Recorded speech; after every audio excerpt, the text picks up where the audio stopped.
They say family gatherings bring people closer. For me, they've always been the opposite. Every holiday, every dinner, every birthday, I felt like the extra chair at the table, present, but not really part of the picture.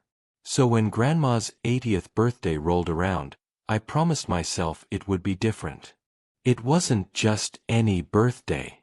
The whole family, cousins, uncles, in-laws, everyone, was coming together for a grand celebration at the old family house. A rented tent in the backyard, fairy lights, even a live band. It was supposed to be a night of warmth, laughter, and Grandma's famous stories. I wanted to believe this would finally be the moment I belonged. But the truth is, family has a cruel way of reminding you where you stand. The night started with the smell of roasted lamb drifting through the air, the clinking of wine glasses, and the sound of cousins catching up like they hadn't spent the last year gossiping behind each other's backs. I arrived early, wearing a navy shirt Grandma had once said made my eyes look kind. I even brought a photo album I'd spent weeks putting together. Old childhood memories of her baking pies, me sitting on her lap, and all those small, forgotten moments no one else seemed to care about. When I walked in, Grandma's face lit up. She reached for my hand, her fingers soft and trembling with age. "You're here," she whispered. Just those 2 words made my chest feel lighter. But the rest of the family? Different story. My cousin Lily barely glanced at me before making a face like she smelled something sour.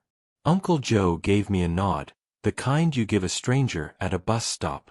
Even my parents acted stiff, distracted, as if my presence was just an obligation they had to tolerate. I swallowed it down. It was Grandma's night, not mine. Dinner stretched long, filled with forced laughter and polite small talk. The wine kept flowing, loosening tongues and sharpening the edges of every joke. I stayed quiet, listening, smiling when I needed to, waiting for the moment I could finally hand Grandma the photo album. And then it happened. We had just finished dessert when Grandma, her voice cutting through the chatter like a bell, leaned forward in her chair.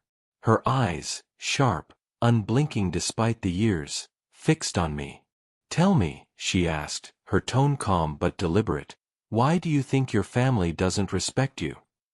The fork in my hand froze mid-air. The room went silent. It wasn't a question. It was a spotlight. Every eye turned to me. My parents, my brother smirking in the corner, Lily whispering to her boyfriend. The silence was so thick, I could hear the hum of the fairy lights above us. My throat went dry. My heart pounded so loud I was sure they all could hear it. Grandma's question wasn't just a question. It was the truth I had been trying to bury for years. And now, it was out in the open. I opened my mouth, but nothing came out. It felt like someone had ripped the floor out from under me. For years, I had swallowed the little cuts, the subtle digs, the way my family always made me feel like a shadow. And now Grandma, of all people, had dragged it out into the open. The silence stretched until Lily broke it with a laugh, sharp and high-pitched. "Oh, come on, Grandma," she said, swirling her wine. "Don't embarrass him." Embarrass me. The word stung.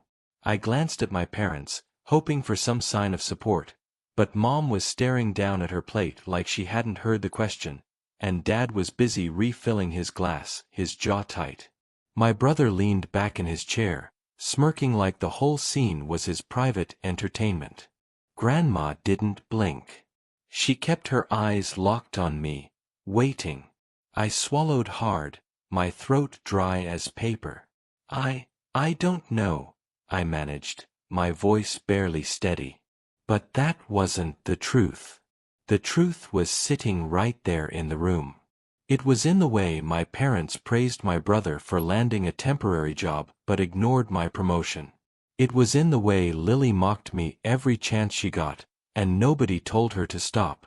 It was in the way I could bend over backwards to help, and still be treated like an afterthought. Grandma's fingers tapped gently against the tablecloth. "I think you do know," she said softly. The words made my chest tighten. Across the table, my brother chuckled. "Don't be so dramatic," he said. "You're just sensitive. You always have been." There it was again. The label they'd slapped on me since I was a kid.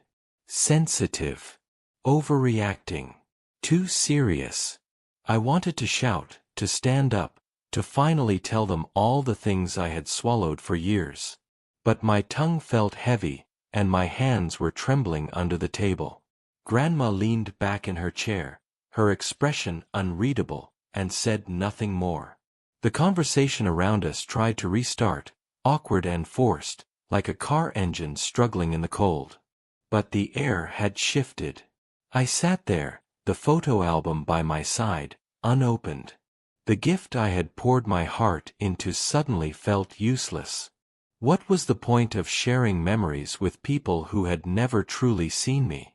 The band in the corner struck up another song, cheerful and loud, but it couldn't drown out the weight of Grandma's question. "Why doesn't your family respect you?" It clung to me like smoke, and I knew the night wasn't over. Not yet. I tried to focus on the music, on the clinking of glasses, on anything that could drown out the echo of that question. But it was impossible. Every laugh from across the table sounded sharper, every whisper heavier, every glance a reminder that I had just been put under a microscope.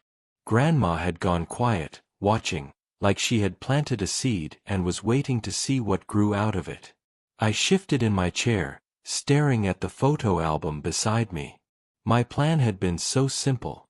Give her the album, let her smile at the memories, maybe for once feel like I had added something meaningful to the night.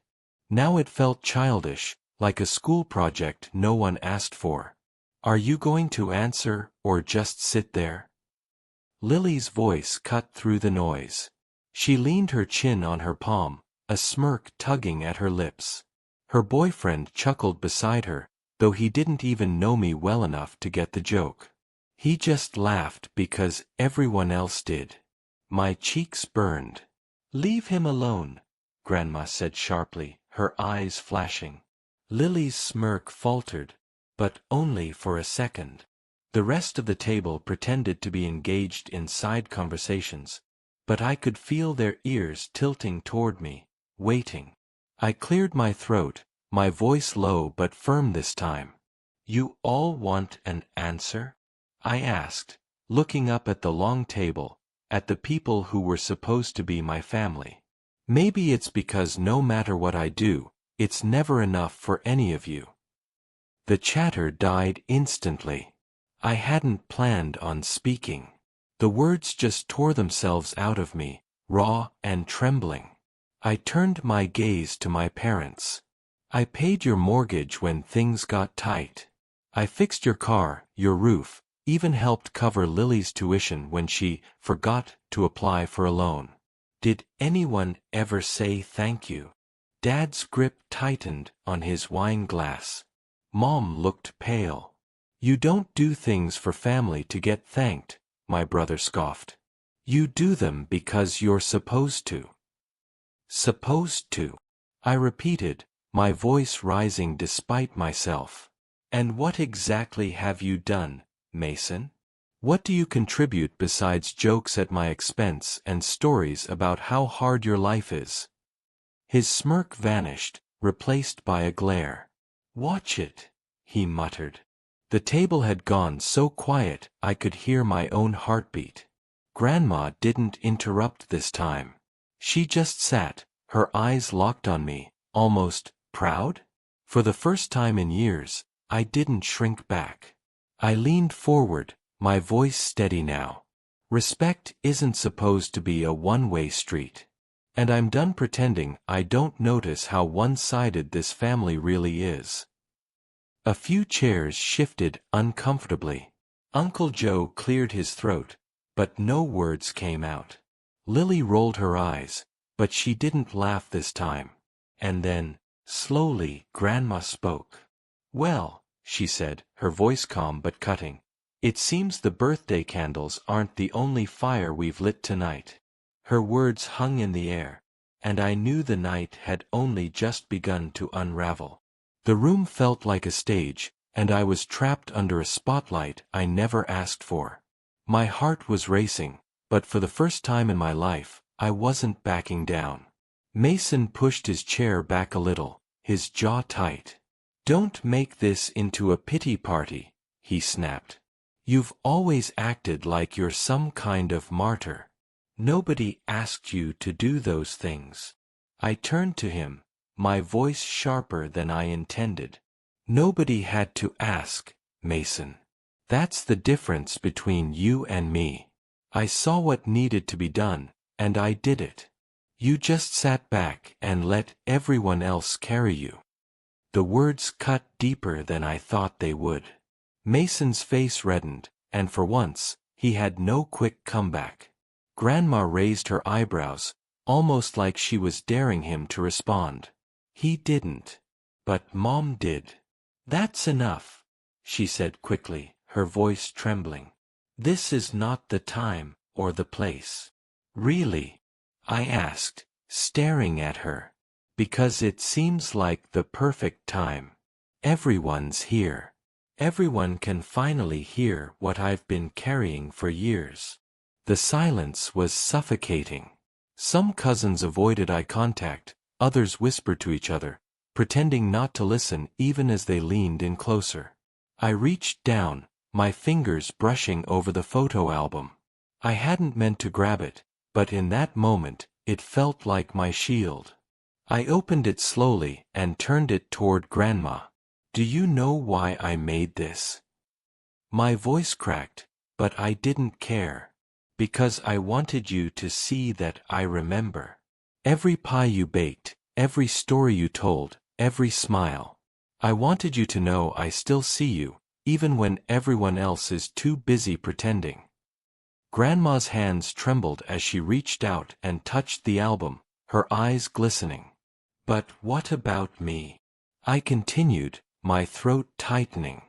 "Who here remembers me? Not the favors, not the money, not the errands. Me." Nobody spoke. It was Lily, of course, who finally broke the silence. "You're being ridiculous," she said, rolling her eyes. "It's Grandma's birthday, not your therapy session." I snapped my head toward her, anger sparking in my chest. "Ridiculous?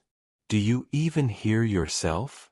I paid your tuition when you almost got kicked out of school. Do you think money falls out of the sky? Or did you just assume I'd always be there to fix your mistakes?" Her smirk vanished. For once, she had nothing to say. Grandma leaned forward, her voice steady despite the storm swirling around the table. "Maybe," she said, her gaze sweeping across the room. "This is exactly the conversation we should be having." Her words landed like a hammer. The air shifted again, heavy with unspoken truths. I could feel it. Something was about to break wide open. The air in the room turned electric, like the moment before a thunderstorm. Nobody touched their glasses. Nobody moved their forks. It was as if Grandma's words had frozen us all in place. Mason finally leaned forward, breaking the silence. His voice was low, but sharp enough to cut glass. "This is pathetic. You're making Grandma's birthday all about you. Typical." I laughed, a bitter sound that surprised even me. "Typical. Mason, you've made every gathering about yourself since we were kids. The golden boy. The funny one. The one who can screw up a dozen times and still get applauded for breathing." "Watch your mouth," Dad growled suddenly. His face had gone red, his hand clenched around his glass. I looked at him, my chest burning. "No, Dad. For once, you watch. Watch how you defend him no matter what he does. Watch how you excuse his failures while you dismiss everything I've ever done." The table went deadly quiet again. Even Lily didn't dare laugh this time. Grandma cleared her throat, her frail voice carrying more weight than all of ours combined. "Tell me, Mason," she said, her eyes narrowing on him. "What exactly have you done for this family?" It was like a pin had dropped in the middle of the table. Mason blinked, caught off guard. "What do you mean?" He looked around as if searching for backup. "I've been here. I help out." "With what?" Grandma pressed. Her tone wasn't cruel, but it was unrelenting. "Be specific." Mason's lips parted, but no words came. For the first time, the smug confidence he wore like armor cracked. Uncle Joe coughed awkwardly, muttering something about needing fresh air, but Grandma held up her hand to silence him. Her eyes stayed locked on Mason. My heart pounded, watching the scene unfold. For years, I had dreamed of someone, anyone, calling him out. But hearing it from Grandma, the matriarch, the one person whose voice carried authority in this family, was something else entirely. "Finally," Mason muttered. "This isn't fair. Why are you putting me on the spot like this?" Grandma's gaze softened, but only slightly. "Because your brother has been on the spot his whole life. And nobody seemed to care." Gasps rippled across the table. My mother's fork clattered against her plate. For a moment, I couldn't breathe. Grandma had said the thing I had never dared to hope anyone would say out loud. The words hung in the air like a crack of lightning. For a moment, no one spoke. Even the band in the corner seemed to sense the shift, their music softening into a hesitant hum. Mason's face flushed crimson. He pushed back his chair, the legs scraping hard against the floor. "This is ridiculous," he snapped. "You're just trying to make me look bad in front of everyone." Grandma didn't flinch. "No, Mason," she said firmly. "You did that all on your own." A sharp inhale swept across the table. My chest tightened, half with shock, half with something dangerously close to relief. Mom finally spoke up, her voice breaking the tension. "Mother, please. Let's not do this tonight." But Grandma turned to her, her eyes sharper than I'd seen them in years. "And you've allowed this imbalance. You've watched one son's shoulder burdens and the other skate by, and you've done nothing." Mom's face paled, her lips pressed thin. She didn't respond. For the first time in a long time, I didn't feel invisible. "I never wanted to cause trouble," I said quietly, my voice shaking despite myself. "All I ever wanted was to feel like I mattered as much as he did. That's it." The words slipped out before I could stop them, raw and unpolished. Lily scoffed, finally finding her courage again. "Oh, come on. You're acting like a victim. You've always been dramatic." I turned to her, something in me snapping. "Do you even hear yourself? I covered your tuition when you nearly got kicked out. I worked extra hours, skipped vacations, while you partied your way through college. And now you sit here and call me dramatic." Her jaw clenched. For once, she had no comeback. Grandma's eyes flickered between us all, her expression unreadable. Then she leaned back in her chair, folding her frail hands in her lap. "This family," she said slowly, "has mistaken silence for strength and excuses for love. And tonight, that ends." The room went utterly still. It was the kind of declaration that made you realize there was no going back. Grandma had just thrown a stone into still waters, and the ripples were only beginning. Grandma's words hit like a verdict. For a second, all I could hear was the low hum of the lights strung above us, the faint clink of dishes being cleared by the caterers who looked like they desperately wanted to be anywhere else. Mason stood stiff, his fists clenched at his sides. "You've always favored him," he spat suddenly, pointing at me. Don't pretend like you haven't. You're just taking his side now because he's whining loud enough to get your attention. A harsh laugh escaped me before I could stop it. Favored me? Mason, you've been handed everything. You could set fire to this house, and they'd still find a way to blame the wind. Shut up, he barked, his voice rising. No, I said firmly, surprising even myself. My voice didn't shake this time. I'm done shutting up. I'm done being the quiet one while you play the golden child. Grandma's gaze stayed fixed on Mason. Your brother isn't whining, she said calmly. He's telling the truth you've been too comfortable ignoring. The words struck harder than any shout. Mason's mouth opened, then closed again, but no excuse came out. Mom shifted in her seat, her hand trembling against her glass. Mother, please, this is humiliating. Grandma turned to her, her voice soft but unyielding. What's truly humiliating is watching a son break his back for this family while the rest pretend not to see it. The weight of her words pressed down on the table like a storm cloud.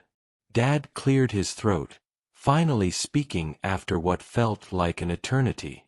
Enough, he muttered. His voice was steady, but his eyes darted between us nervously. This isn't the time. Grandma's reply was swift. If not now, when? The silence that followed was deafening. I sat frozen, my chest pounding. 4 years, I had begged for someone to acknowledge the imbalance, the unfairness. And now here it was, laid bare in front of everyone, by the very person no one dared argue with. It felt like the ground beneath my feet had shifted. And yet, deep down, I knew this wasn't the end. Mason wasn't one to sit quietly and lick his wounds. He was going to strike back. And when he did, it would get ugly. Mason didn't stay quiet for long. He never did. His chair screeched against the floor as he leaned forward, his voice sharp and venomous. You all want to act like he's some saint? Fine. Let's talk about the truth.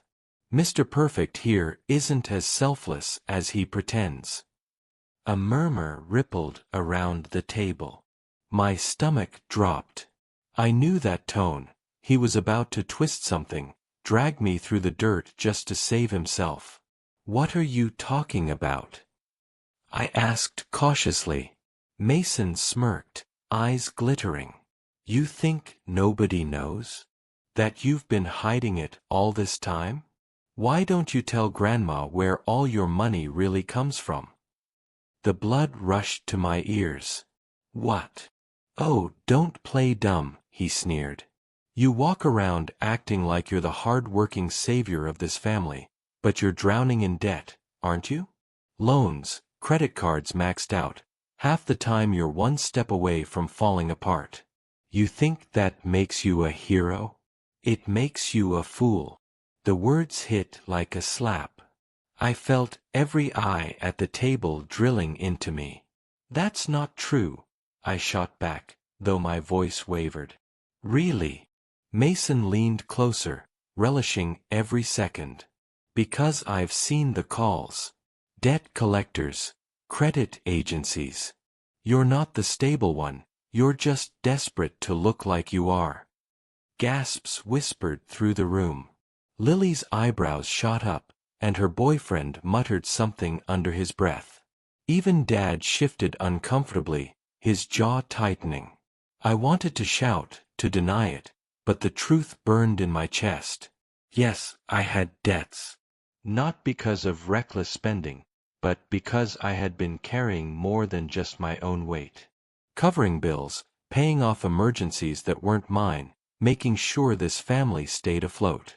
And yet here I was, exposed like a fraud.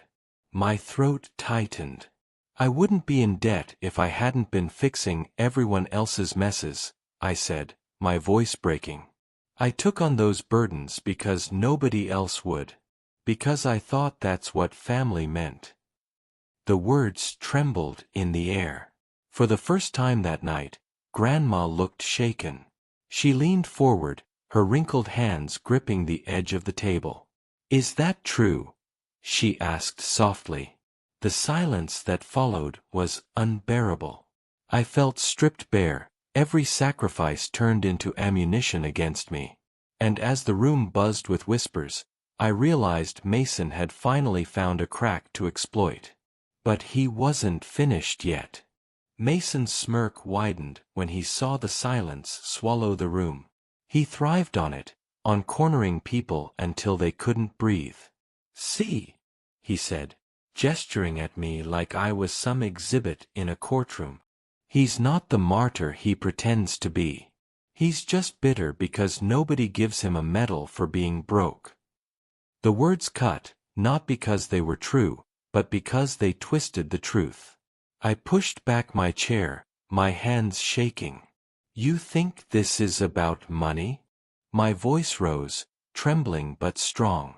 "I could lose every dollar I have, and it still wouldn't change what I've done for this family. I paid bills I didn't owe. I covered mistakes that weren't mine. I gave everything I had, not because I wanted credit, but because I thought I mattered to you." My chest burned. But all I ever got in return was silence, or worse, ridicule. Grandma's lips pressed tight. Her eyes didn't leave me. Mason scoffed. "Oh, give it a rest. Nobody asked you to play savior. If you're miserable about it, that's on you." That was the breaking point. Grandma slammed her palm against the table. The sharp crack echoed through the room, making even the band falter mid-song. Everyone froze. Her voice, frail but thunderous, cut through the air. "Enough." The word carried so much force it silenced Mason instantly. He stared at her like a schoolboy caught cheating. Grandma turned her gaze slowly, first to him, then to me, then to the rest of the family. "I asked a simple question. And in your answers, I've heard enough to last the rest of my days." Her hands trembled as she reached for the photo album I had set by her plate. She opened it, flipping through the pages of memories, her fingers tracing the edges of old photographs. "You see this?" she said, holding up a picture of me as a boy, sitting on her lap with flour on my cheeks from helping her bake. Her eyes glistened. He remembered. He valued me enough to keep these moments alive. That is respect. She turned her gaze back to Mason, sharp and unyielding. "And you? All I hear from you is excuses, mockery, and greed. You've confused being the loudest with being the strongest. But tonight, the truth is louder." The table was deathly silent. Mason's face twisted, but no words came. I sat frozen, my chest heavy, my heart pounding. For the first time in my life, Grandma wasn't just protecting me. She was standing up for me. And it felt like the whole family had nowhere left to hide. Grandma's words hung in the air like a verdict nobody dared appeal. Mason's mouth opened, then closed again, his usual smirk gone. For once, he looked small, cornered by the truth. Mom shifted uncomfortably, her eyes darting between me and Grandma. Dad cleared his throat, but no sound followed. Even Lily stayed quiet, her wine glass untouched for the first time all night. Grandma closed the photo album gently, her hands trembling but steady enough to place it in her lap. "Respect," she said, her voice low but firm, "is not about who shouts the loudest or who gets away with the most. It's about who shows up when no one's watching. And if this family cannot see that, then shame on every one of you." The silence was suffocating. Finally, Grandma turned to me. Her expression softened, her eyes shining. "You matter. Don't ever doubt that again." The lump in my throat nearly choked me. I nodded, unable to form words. Mason scoffed. pushing back from the table. "This is a joke," he muttered, his voice brittle. He stood, but when no one followed, his face faltered.